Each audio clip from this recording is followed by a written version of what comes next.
What's up, guys? Welcome to the video. Do not forget, we got held up last night, so tonight will be Sunday Spotlight on a Monday with Jason Kendall. Coming up 7 p.m. on a Monday. But now let's get into this beautiful bean footage. What's up, family?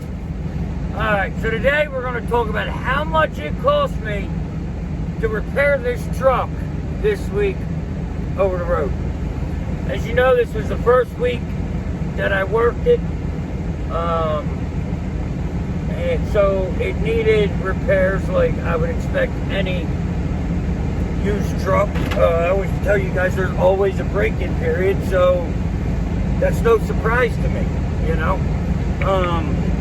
But what is a surprise to me is how much had to be redone because of lack of craftsmanship, workmanship, and this is the reason I do everything on my own. So, we took off. The 8th was our first day working it. I knew it needed some work, so on the 10th, I made it to a shop that I thought was pretty reputable. If I can find the paperwork. So it was a TA. It was out of Florence, Kentucky. So I went in there and we pretty much asked them to make it right. You know, whatever you find, let me know, and I'll let you know I want you to do it, you know? Because doing this in an older truck, you can't really spare a whole bunch of expenses. Like, you can't be cheap trucking. Like, trucking, I know a lot of people, they want to be cheap, and I'm cheap, that's why I do my own work, but in this case, I wanted a shop to do it because I wasn't familiar with the truck, and I wanted them to look over it, and that's supposedly what they did. So we went in for a full PM. We went in to have the air brakes, like the brakes checked, because just before I got there, I'd started losing air pressure slowly. So we went in there to have that checked. Let's say we, I mean me and the truck, obviously. Went in there, have that checked. Have the leveling valve checked because I wasn't, you know, I didn't like how it was working in a full PM. So that's what they did, you know. And I also asked them to adjust all the brakes, which obviously they didn't do because they didn't charge me for it. And this is not a place that's going to do something and not charge me, considering they charged me for work that they halfway did. But we'll get to that in a minute. So, on this bill, I did the PM, and they checked that over. You know, they put the fuel filters. It was a little low on tranny fluid, they said. They topped it off. Topped off the rear end. Did the fuel. Everything looked good under there. They greased everything. And everything was, you know, everything was everything. So then I said, all right, now check the brakes, find the air leak, and check the leveling valve. So they checked the leveling valve. They said that the wrong one was put on. That it was supposed to have 3, but it only has 2 or something, I don't know. Well, I had another shop look at that, and that's not the case. What happened was it wasn't secured properly when I got it. I had the original shop secure it, but they could, like the Kentucky secured it, but they couldn't, they didn't put another one on it. Because I didn't believe that, so I didn't approve that. So then it came to my air leak. And they said, well, it's your brake chamber's leaking. I said, all right, so we need a brake chamber. They said, yep. They checked, they had one, they put a new brake chamber on. The line looked a little rough. I said, put all new. new brake chamber, new lines, new everything. Well, when you say do all new, that usually means all new, right? Not this place. They put a new hose, they put a new brake chamber, then they used the old fitting that they over-torqued, and they didn't clock the brake chamber correctly, so it snapped going down the road. Because as I was turning and going up and down, like bouncing, it's hitting the shock. So that repair was $944. That's what I paid for all of that.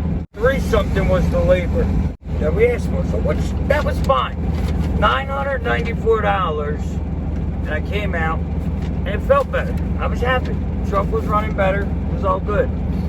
So the next day, that broke. That brake chamber broke. So we had a guy come out, because I don't carry the fittings, and he put a new fitting in it. He reclocked it, and he checked everything, and it was good. Now, I learned something in this.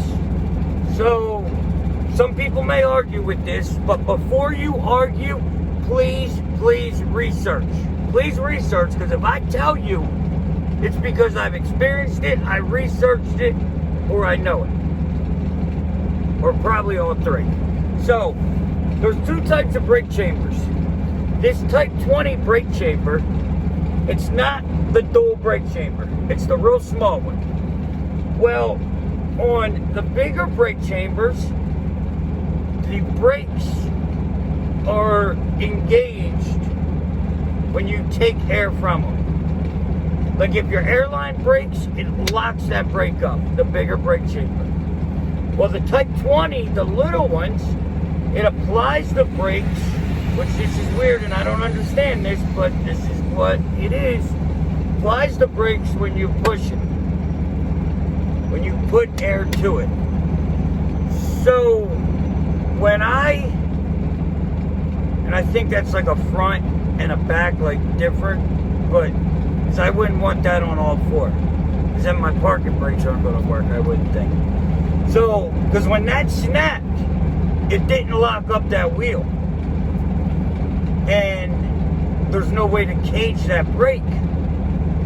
So what caging the brakes mean is releasing the brakes that are locked because they don't have air.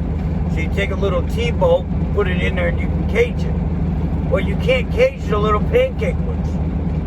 So that's something new I learned, and something that you have on your noodle. So we got that all fixed. Everything was good. So I left, and I was headed to Virginia. Well, I get right around Staunton, I think, like one exit before Raffine headed southbound, and start to smell diesel fuel, which is weird because I haven't had any diesel problems. So, driving along, I said, you know what, I'm about out of fuel, let me pull in the fuel station. So I pulled in the fuel station, and when I stopped, smoke just came out from under the hood. I had a fuel leak. So luckily it didn't, release enough fuel or hazmat and all that nonsense. But we had to get that replaced. So that's where this bill comes in. This bill is from the Travel Plaza, White's Travel Plaza at Raffine, Virginia. So we went in there for the fuel line broke. And while it was in there, I said, can you adjust my clutch brake? He comes back, he says, you don't have a clutch brake. It's missing. I said, okay. He said, I can put in a two-piece if you like. I said, it's fine, go ahead. How much is it? $30 for the two-piece, 30 minutes to an hour to put it in. No problem. So, he does that. That costs $484 for the fuel line, the fitting, the clutch brake for brake clean, shop supplies, and the labor. They charged me 3 hours for all that. Okay? It's 3 hours for that. $485 later, I pull out. My clutch is great, because I had a clutch brake problem obviously before that. My clutch is now fantastic, great, no problems. So I'm driving, and I stop for the night, and the next morning, clutch goes to the floor. I just had the clutch plate replaced. I drive it, something's not right, something's not right. I said, let me climb under here. So I climb under there. The clutch brake had fell out. So the way these clutch brakes work, this is a two-piece. So it had like a pin where it swiveled on, and then there was another pin that locked it. This clutch brake. Well, the guy had told me when he was putting it in, the hardest part is getting that pin locked to hold. Apparently it was so difficult, he couldn't even figure it out. So, it fell out. We had no clutch brake. Now, you can drive without a clutch brake because a clutch brake stops the clutch when you're in park. Now, if you have your patience and take your time, it will still go in gear. It will grind a little bit going in originally. It'll grind, but it will go in. Now, if you just want to jam it, now you're going to have a problem because you're trying to stop your clutch on your own. So, what do? I went to one TA, he said, nope, we don't do that kind of work. Went to another TA, nope, we don't do that kind of work. So I called the original dealer, or the original Ravine. He says, well, I'd like you to bring it back here. I'm like, but I live 4 hours from there. Well, I know, but wherever you go to get it fixed, it can't be no more than what you paid us. Like, dude, y'all made a mistake. Why does price matter? Like, it shouldn't matter how much they have to pay to rectify their issue, but it does. So the dealer's going to be more. So I ended up doing it on my own. And this is why I work on my own stuff. Now, in this big rig, I've been trying to do the lighter work just because I'm not 100% in tune with it. But guess what? We're getting in tune. We're going to do the work ourselves, just like we did the clutch brake, and we're going to make sure it's right. And that's what happened. So I found out that there's two types of clutch brakes. There's a type that screws in the side. Each side it screws in and it holds it. And then there's that pivot. Well, to me, the screw sound like you can't really fall out. So that's what we want. So I looked around and I found that, and I put that in. It took me 15 minutes to put it in. So we have spent, now I raised my shifter up. Y'all want to know why I raised my shifter? There's an actual reason. I promise you, it's not just because it looks cool. There's an actual reason why I do it. Now, the original reason wasn't this, but there's a reason every truck will get it from now on. You know what? I'll just tell you. So, being a new CDL or a new semi-truck driver, I know how to drive a stick. That's not a problem. But these are non-synchronized transmissions, so it's a little bit different, and the placements are different. Well, what I was running into, and when they taught me in the school, I noticed that this was a problem. So with my shifter down, because I'm so tall, my shifter's down. When I was trying to push forward, I was actually pushing down and forward, which was throwing my line off just enough, and I was hitting the wall. Because there's walls in there. You can, look. That's a wall. know, that where it goes into gear, that's a walk. So what I was doing is instead of being like right in the middle, I'm pushing down and to the right a little bit. And also that's why it's important to keep your hands straight on the shifter, because your hand goes where your fingers are pointed. You see how that works? I don't even do nothing. It's just how it goes. Like, because these bones, like, that's just like, if you turn your hand cocked and try to go straight, you can do it, but it's a lot difficult, a lot different. So what I do is I extended my shifter so that way I can just hold it and push and pull. I don't have to push down and over, none of that. It's just push and pull. You know, if it was one of them things for everybody to see, because this ain't even really above the window. So I do it so I can hold it like this and just push and pull and go over.